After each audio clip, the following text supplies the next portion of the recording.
Alors toujours à propos des enjeux nouveaux en termes de responsabilité et d'assurance, en est-il de même pour l'éditeur du logiciel permettant la création du BIM?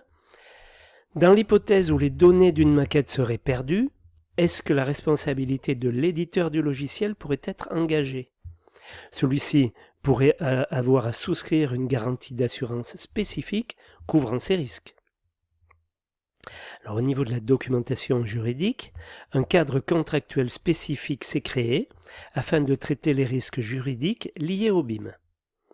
Parmi les principaux contrats ou documents administratifs apparaissant dans le paysage juridique de la construction se retrouvent en général la licence du logiciel BIM.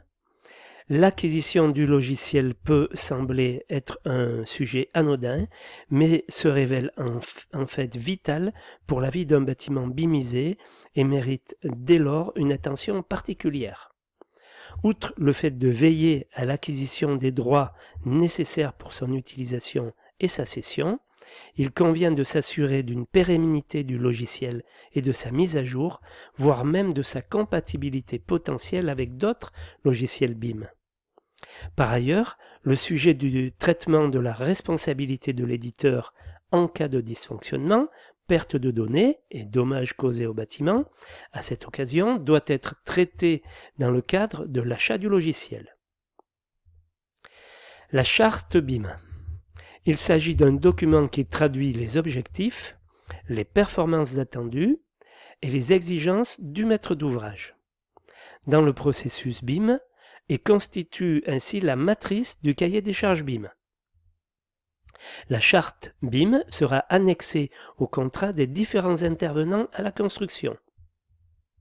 Le cahier des charges BIM constitue le volet BIM du programme de construction en précisant pour le projet les exigences et objectifs des intervenants successifs et en incluant notamment ceux de la charte BIM. Le cahier des charges BIM sera également annexé au contrat des différents intervenants à la construction. Maintenant, la convention BIM, rédigée par le BIM Manager, constitue le guide des bonnes pratiques BIM que devront suivre les différentes parties à l'acte de construire. Elle peut se décliner en deux documents. Le protocole BIM dans lequel sont décrits le mode de communication, les droits de propriété et d'utilisation, les exigences du processus, les responsabilités et les besoins d'information. Le plan d'exécution BIM qui décrit plus précisément les responsabilités de chacun et vise à contenir un large éventail de dispositions techniques et pratiques. Le contrat de gestion BIM, BIM Management Agreement, et le contrat d'AMO BIM, assistance à maîtrise d'ouvrage, qui définissent rôle, attribution et également responsabilité de ces intervenants déjà évoqués ci-dessus.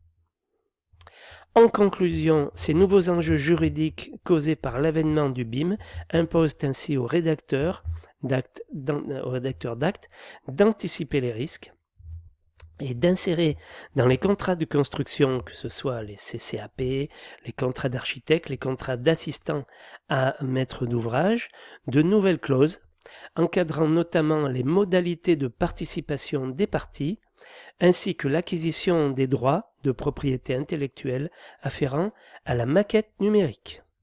Voilà ce que je pouvais vous dire en ce qui concerne les aspects juridiques du BIM.